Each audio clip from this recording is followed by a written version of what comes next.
Yo, what is the word? And today we are doing a different video today. And this is from the Flight Mike. It is called DeAndre Ayton just ruined the Phoenix Suns plans. Now, and if you may not know, I'm a huge, like basketball fan. That's it. And like I love the game of basketball. Just now, this trade season is going crazy.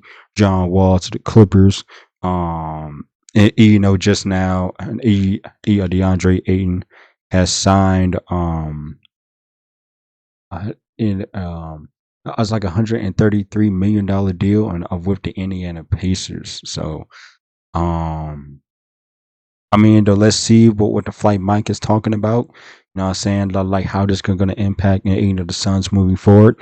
If you like my reaction, please hit the like button and also subscribe to my channel. I appreciate the support. And without further ado, let's get into it.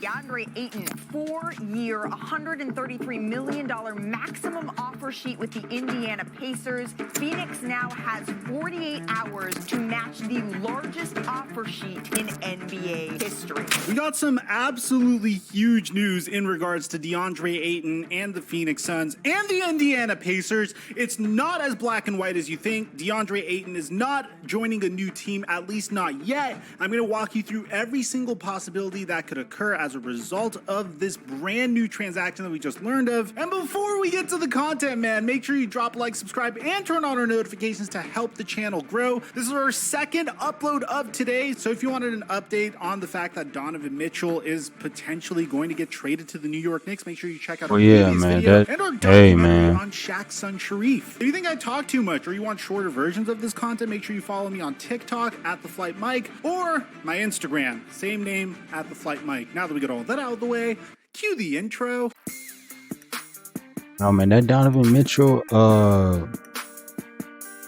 trade thing that's going crazy, and just like I said earlier in the video, I said the trade deadline has been going absolutely crazy and I fucking love it. Hey man, it's the game of basketball.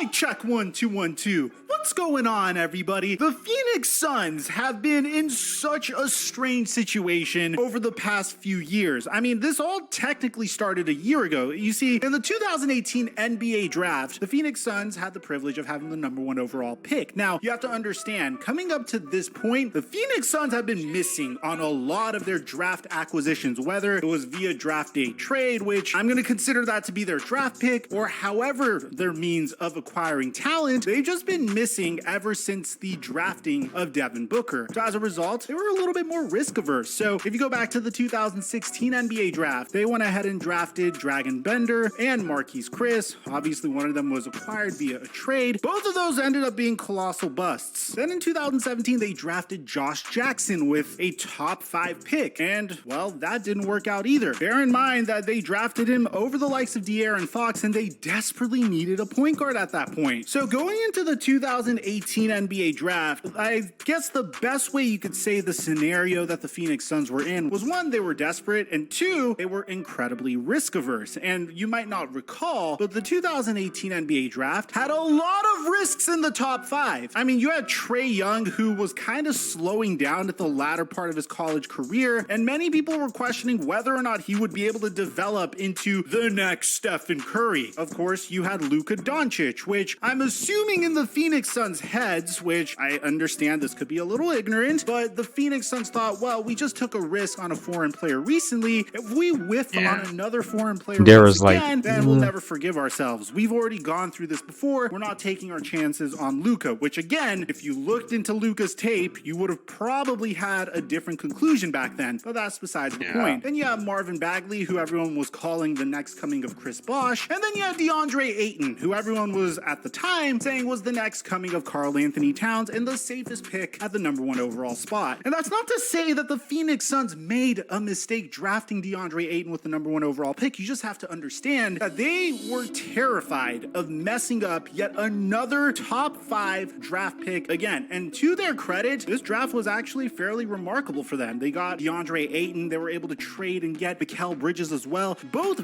big parts of their rotation. And following this year, they started doing better in the NBA draft. Here's where things got got a little problematic. Following that incredible bubble performance where they went undefeated in the bubble, but weren't good enough to make it to the play-in, the Phoenix Suns decided to swing for the fences. They traded for Chris Paul. This took a team that was already trending upward and put them in a situation where, at least on paper, they are contenders. Chris Paul was the missing piece. It's all that they needed. They just needed a floor general, and they got quite possibly one of the greatest floor generals in NBA history. And as a result of that, now the Phoenix Suns have a championship window, and that championship window is directly proportional to how long Chris Paul could stay a productive point guard for, at least from this point to the end of his career. And they're betting pretty big on Chris Paul being able to be one of those LeBron James-esque. Grammarly can't teach you to dance, but it can.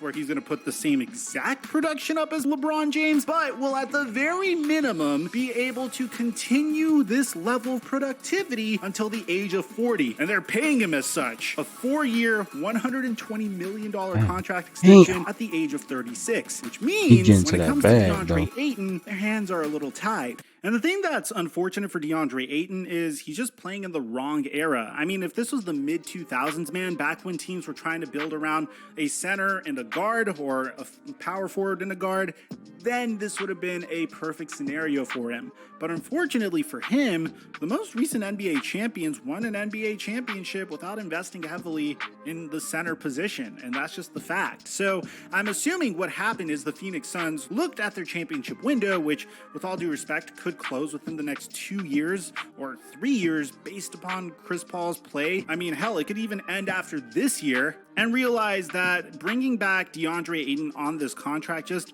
didn't necessarily make a lot of sense. Here's why this is significant. We got breaking news from none other than the great Adrian Wojnarowski. Restricted free agent center DeAndre Ayton has agreed to a 4-year, $133 million maximum offer sheet with the Indiana Pacers. For real? The Phoenix Suns have 48 hours to match the largest offer sheet in NBA history. Man, I want to say, like, my very first reaction to this was, okay, it's fine. The Phoenix Suns could just pull off a little sign and trade. Maybe trade DeAndre Ayton to the Indiana Pacers and receive Miles Turner and Buddy Hield, and obviously they have to make the salary cap gymnastics work out, but something of that sort. But here's the crazy part, man. They can't do that. Yeah, DeAndre Ayton just collectively screwed the Phoenix Suns by doing this. God damn. Like, to be honest, I'm not an expert on like the trades and, and numbers and things of that nature. Like, as I'm a fan of basketball, but I'm not, yeah, I don't have the knowledge of how much money, these teams can grab these players onto their squads. So, but man, just hearing this now, damn, Phoenix, damn.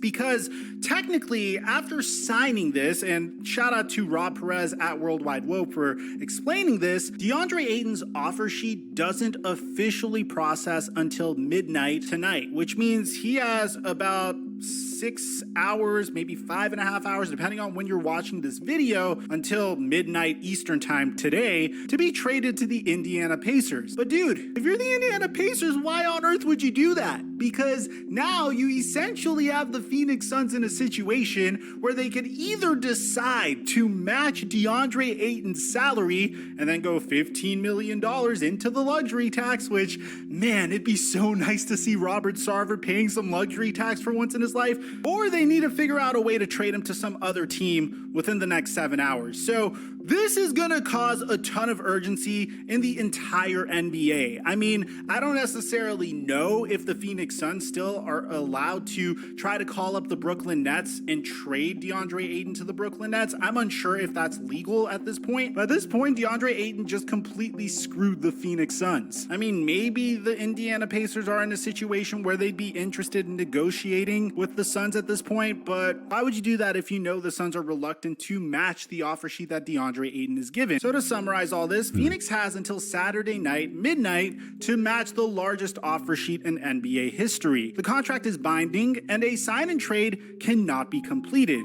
If Phoenix matches, Ayton has veto power on any trade after January 15th, and he cannot be traded to the team that offered him the offer sheet, which is the Indiana Pacers. Now, in addition to this, Indiana technically doesn't have the cap space to sign DeAndre Ayton, so they have to clear $4.7 million in cap space to reach $30.9 million in salary. And they actually did end up doing this by waiving guard Dwayne Washington and waiving and stretching the three players. Hang on, y'all. The camera got cut out. I repeat, camera got cut out.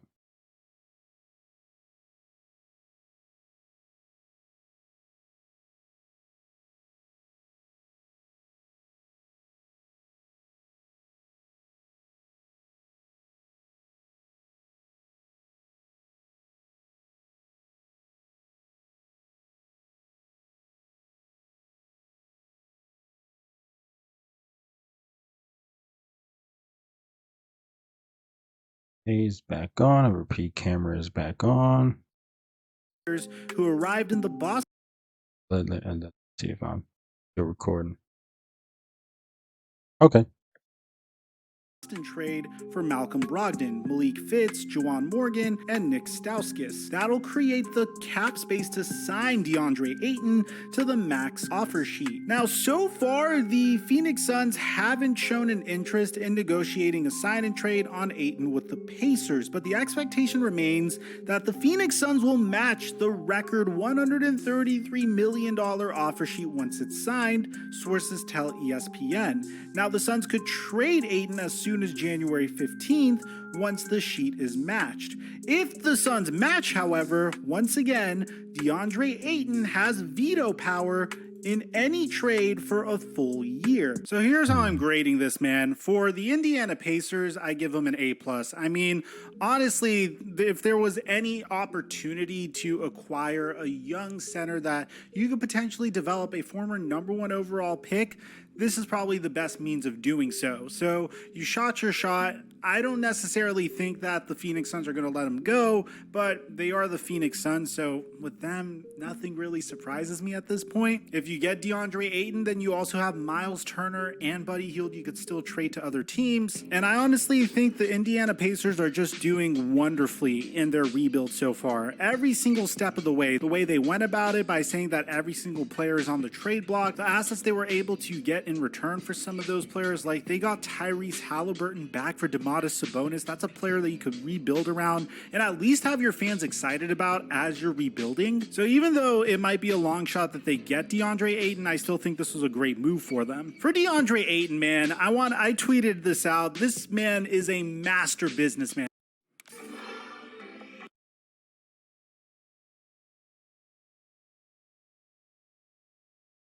And I don't know if it was him or if it was his agency. It was probably his agent by telling him to do this. But it was an absolute genius decision by going to any team that'd be interested in his services, signing a max contract offer sheet, and then looking at the Phoenix Suns and saying, your move. While the Phoenix Suns were trying to trade him over this past offseason. I mean, if you're DeAndre Ayton, man, if you could play on the Phoenix Suns with a maximum contract, that's probably the biggest W possible. I mean, you're playing on a team that's contending in the West, and you're getting paid big money to do so. I don't think there's a bigger possible W than running it back with Devin Booker and Chris Paul and Mikal Bridges and getting that maximum contract deal that pays you just a little bit over $33 million a year annually.